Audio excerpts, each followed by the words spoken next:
เบิ่งกันเป็นตาย่านเลยเหรอมันเนาะ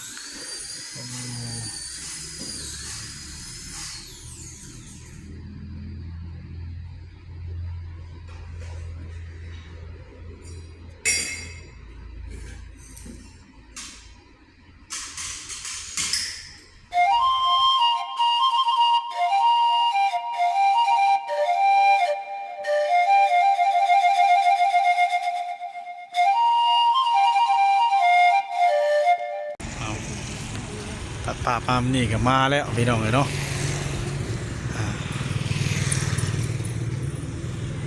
มาหอดแล้วเนาะเฮ้ยเข้าไปเลยบ่ไปเป็นยังเนาะมูย่างก็จะล็อกได้แล้วเดี๋ยวพี่ล็อกไปยังรถแม่นุ่นมาพี่น้องเลยเนาะยืมรถบอสแซนนุ่นมาดิพี่น้องเลยเนาะเอาทางภรรยาเป็นมากวดฟัน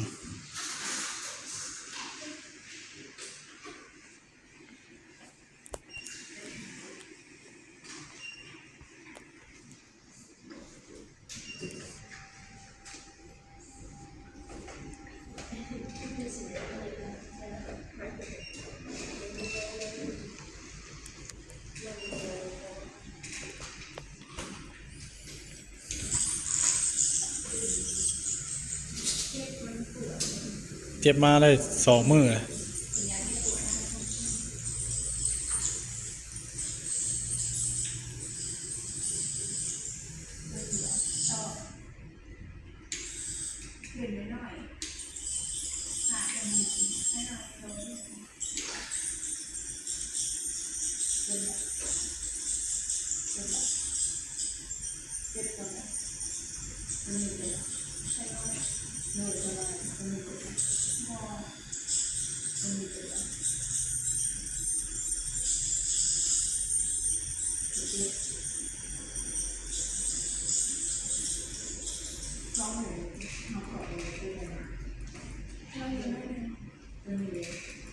ตัวนั้นน่ะเพิ่นว่าเจ็บนะ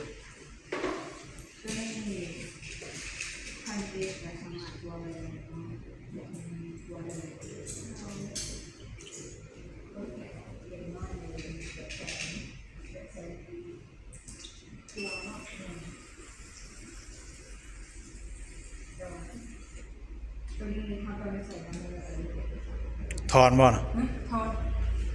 บริทอนใส่ยังไม่เลยอ่ะเจาะไม่หักเอาแล้วก็ใส่อย่าอุดบ่อุดไว้เราก็ติดมาเสียงนะ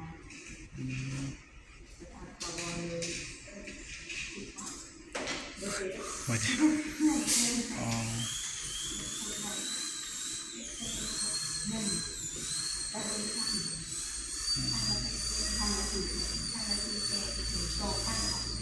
สองข้าง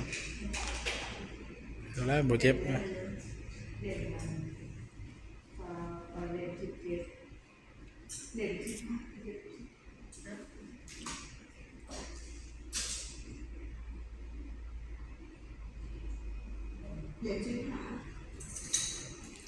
ตรวจเบิ่งพี่น้องกันเนาะ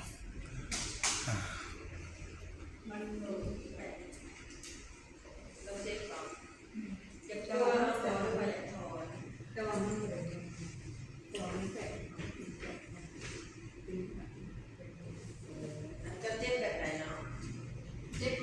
มันตอดไอ้ตีนั่นยังนี่ยังเลี้ยวแขนเลยแขนมันมีเวลามันบินเนาะอย่างกับเขาบินลงเพื่อนนึงมันจะปวดเลยอันเจ้าอยากกลัวบ่อยากกลัวรักษาแผลอะไรบ่หรือว่าอยากกลัวกลัวเอาเนาะกลัวได้จ้ะโอ้ที่คนแนะนำแหละได้ใส่ยาขนาด2 วันติดมาเท่าโอ้โดย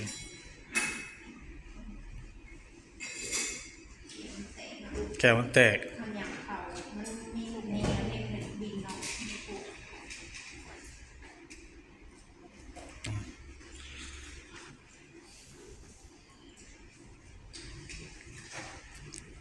ตอนใดย่างคนเดียวต้องย่างลองใส่เดือนนึงฮะ ยังตอดอยู่บ่ตึบๆบ่ เอาไปก็ห้ามกินยาเยอะมาก มันทะเลาะเนาะกินยา กินยาได้ปวดมา เวลาที่ยำเขียวของการจะเจ็บบอก เอายำกันเออย ำเขียวของการเจ็บบอก ปวดให้มัน ดีที่สุดเลยเจ็บบอก แล้วเขานั่งรถนั่งหยังมาแล้วมันเครื่องเลยเจ็บ ก็ อะ คื นะ ออากาศเย็นเจ็บบอก เจ็บอันนี้เอากินยาแก้ปวดแล้วก็มา ก็คืออากาศเย็นเป็นเจ็บเนาะ คือมีอากาศเย็นเจ็บนะ แขวแตกรถเลยบอกแขวแตกรถเลยบอก โดนละไม่ปกติทางนี้ แล้วก็มาเริ่มเจ็บเนาะ โดนที่ก็เจ็บหนาพอนั่นพอนี่ก็ไหลปวดกินเวลากินเย็นมันจะปวดมันเสียว เสียวฟันเนาะ เสี เสี ย ยว ว เสียว จี๊ด เวลาดูเย็นเสียวเล่ามันไม่เราไม่อะไรเสียวไม่ได้ อ๋อเบิกน้ำกันพี่น้องเนาะเพิ่นบาบ่ถึงขั้นว่าทอนพี่น้องเนาะเพราะว่ามันเป็นแผลมันล่าวอะนะว่าเฮายำแห่เนาะยำหินน้ำเข่ามันก็เลยเป็นฟันมันบาดมันเป็นแผล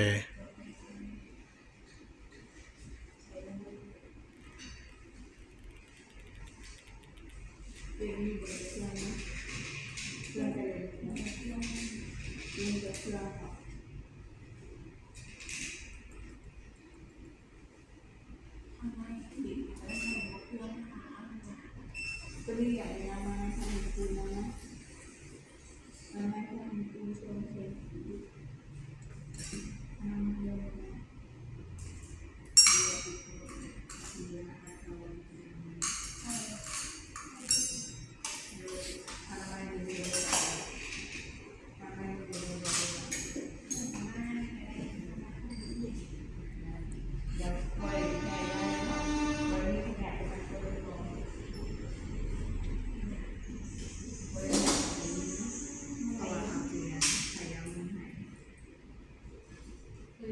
เคยปาดดูในที่พี่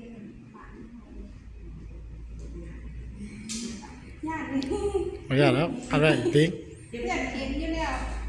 เดี๋ยวไม่เห็น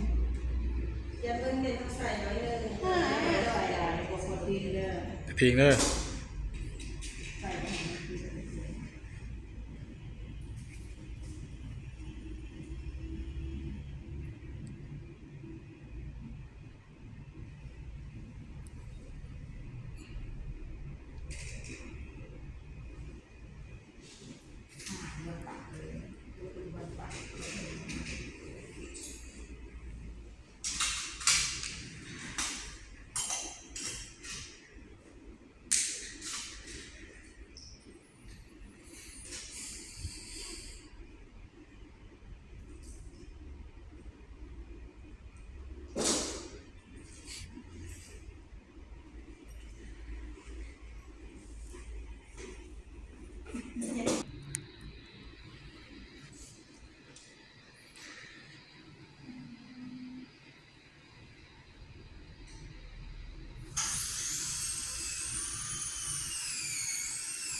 เบิ่งกันเป็นตาย่านเลยอย่างนั้นเนาะ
ตื่น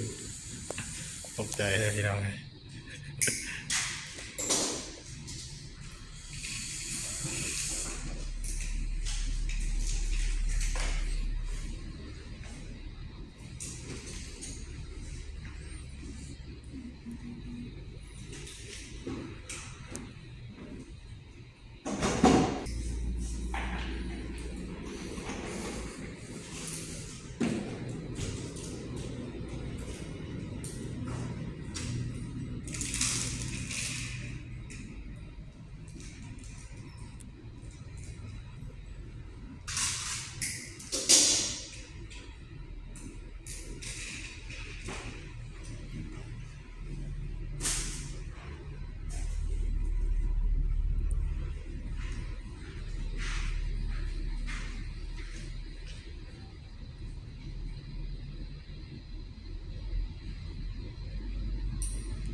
ทางหมอมันมามันจะมี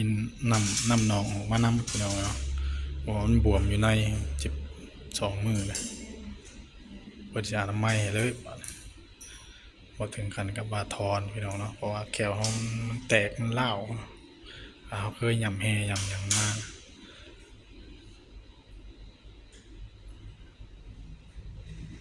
มันโยกก็เลยทำให้ปวดเจ็บ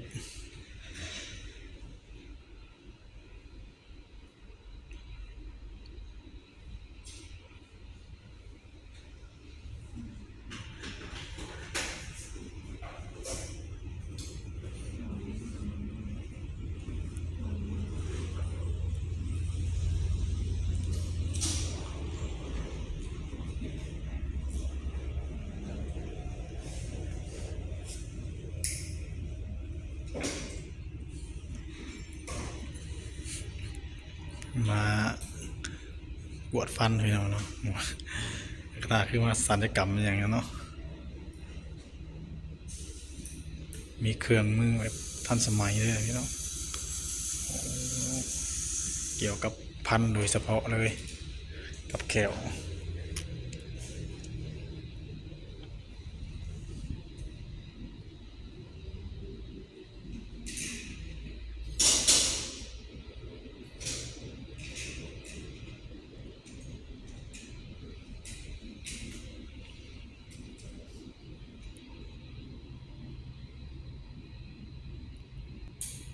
ให้พังหมอเป็นตัวเป็นยันดอยกันเดี๋ยวต่อกันอีกเด้อพี่น้องเลยตัดผ่ามาวันนี้ก็ เพิ่นออกมาแล้วพี่น้องเป็นไง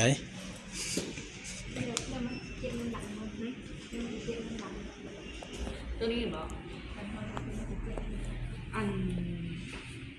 กรรมเจ็บกับเพื่อนที่กรรมเจ็บกับแบบนั้นคือแต่ท่านอยากแนวแพงเท่ากับมาอยากเรื่องนี้เนาะมีแต่มาอยากเรื่องที่เขาไม่ได้กลัวเนาะเพราะว่าตัวนี้มันเป็นแถวตายเนาะเขาดึงเส้นประสาทออกแล้วมันบ่มีความรู้สึกนะ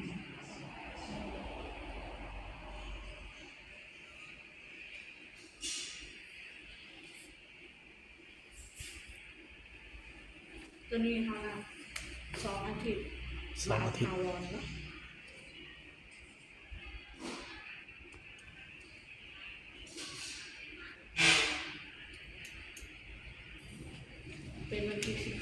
ที่18 18 เดือน11ที่18เอามาอีกพี่น้องเนาะเพราะว่าเอาปัว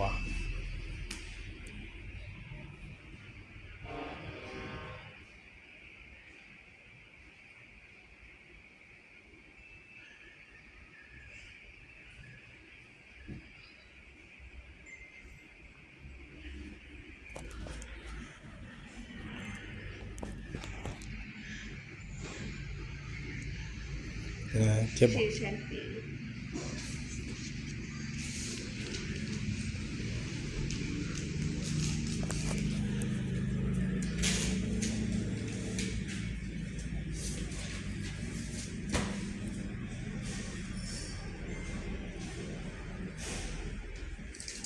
วันนี้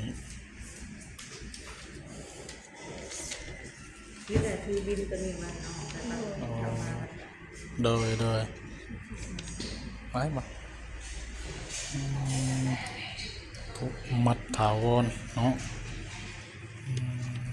เครื่องอยู่วะสมอยมีอยู่วะเนี่ย คนยังฉีดยาใช่ นะ ฉีดยา ไปกลับก่อนวะเนี่ยพี่น้องเอ้ยเนาะมื้อวันที่18เพิ่นนัดให้มาเบิ่งอีกเพราะว่าเฮาออกมาข้างนอกเราคนละโลกเลยน่ะ อยู่ในอยู่ห้องแอร์ดดคือแบบหนึงอะเนาะไปถามมึงก่อนเห็นได้ได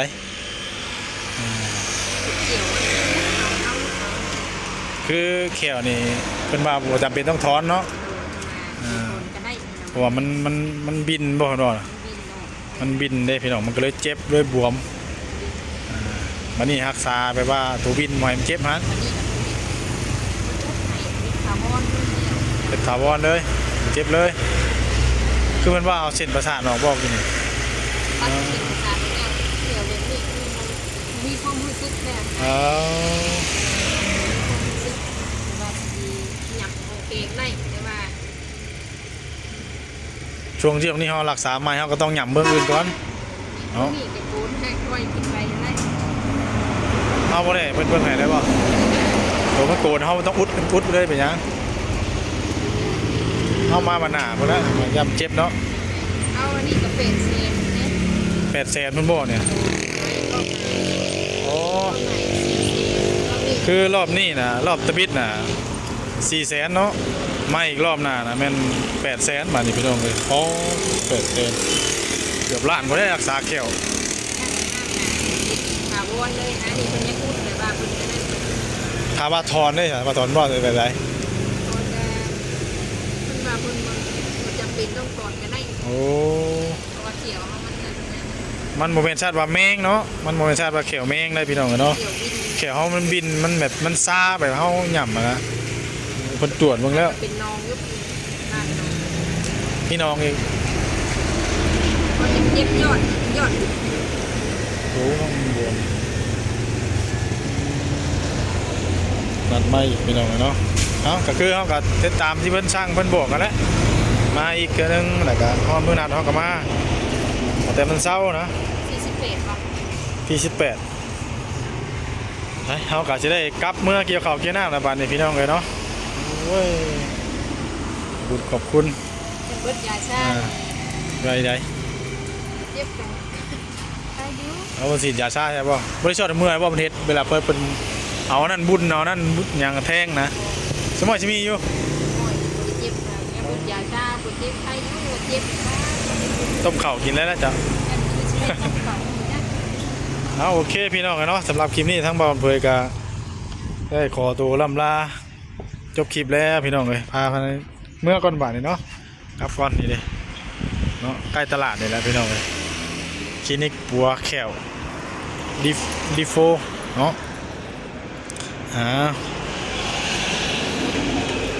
คนเห็นปล่อยขูดนั่นตีขูดอีกได้ คือขูดขี้ปูนเท่าไหรขูดขี้ปูน ชงเชน 200,000คือข่อยนี่ก็อยากขูดที่ว่าออกยังเนาะมาแล้วมันเจ็บนะข่อยย่ำเจ็บนะเจ็บแสบมันแสบนะมาแล้ว มีเกี่ยวปุ๊บมี ไปสพี่น้องเลยได้ขอตัวจบคลิปล่ำลาไปพี่น้องกันเนาะก็เรื่องกาขอบคุญขอบคุณเด้อทาง แม่แก้วเนาะแม่แก้วพอสุกที่ว่าเพิ่นให้มากวดแขวเบิ่งพี่น้องเนาะนั่นก็เป็นเงินของทั้งแม่แก้วกับพอสุกนั่นแหละพี่น้องเอ้ยขอบคุณเพิ่นหลายๆเด้อขอให้พ่อแม่อยู่ดีมีแฮงเนาะขอบคุณแม่เพิ่นนะ พอสุขสบายบรรดาแม่แก้วเนาะที่เราได้ให้ลูกมาได้ปวดตัวเกี่ยวเพราะว่าเจ็บเกี่ยว2 มื้อแล้ว กินหยังบ่ได้เนาะให้เฮาก็สิได้ขอตัวลำลากลับแล้วบัดนี้หิวข้าวแน่บัดนี้ ไปสบายดีเด้อเนาะยังบ่ได้กินข้าวเช้าเด้อยังแม่รุ่นเพิ่นได้แก้วกินข้าวบ่ได้พี่น้องคืนนี้ก็กินได้คำเดียวบ่เจ็บแฮงเมื่อคืนนี้ถือว่าจนไห้เพิ่นแล้วไปสบายดีเด้อเนาะโอเคเนาะพี่น้องสบายดีเด้อพี่น้องเด้อผิดพลาดประการใดกราบขอโทษขออภัยเนาะ